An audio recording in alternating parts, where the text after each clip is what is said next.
Hi, I am Cathy and I have a question for you. Have you ever looked closely at your pocket change? Have you wondered about the enigmatic Asian woman appearing on your quarters?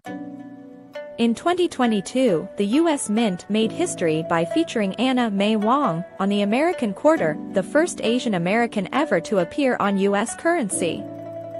For me, as a Chinese woman, seeing her face there is more than just a tribute, it's a belated victory. But who was the woman behind those stylized marquee lights? She was a laundryman's daughter who became a global icon, a woman who spoke her mind when the world tried to silence her. She was born in 1905 in Los Angeles as Wong Lut Song, which means Willow Frost. Her family owned the Sam Key Laundry, but young Anna was far more interested in the flickers being filmed on the streets of Chinatown. She used to skip school and use her lunch money to go to the movies.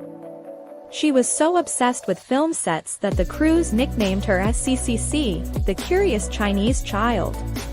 At just 14, she landed her first role as an extra in The Red Lantern. She didn't have a single line, but she knew right then she was going to be a star. Anna was talented, beautiful, and deeply professional, but she started her career in a Hollywood that was profoundly racist. She was constantly trapped in two stereotypes: the submissive, tragic butterfly, or the villainous, manipulative dragon lady.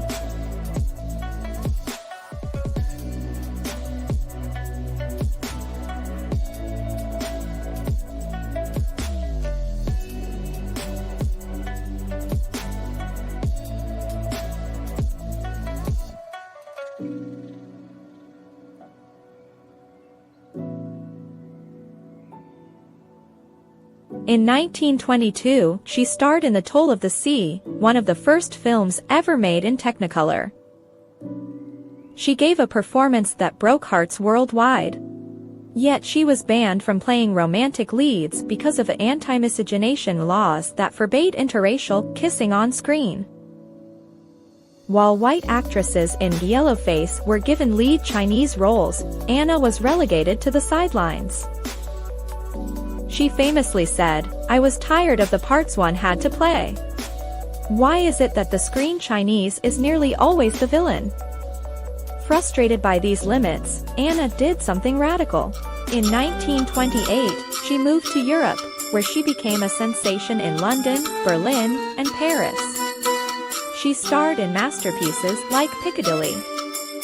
She eventually returned to Hollywood as an international superstar, starring alongside Marlene Dietrich in the 1932 classic Shanghai Express.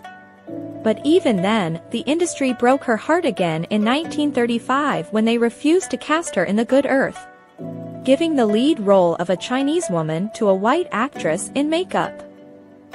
Devastated, she traveled to China to find her roots, filming her journey to show Americans an authentic view of her heritage.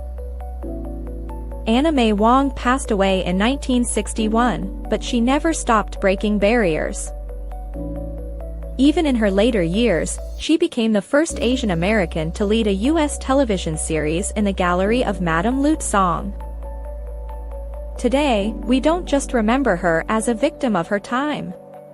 We remember her as a woman of agency, a trailblazer who navigated a broken system with grace and a righteous defiance.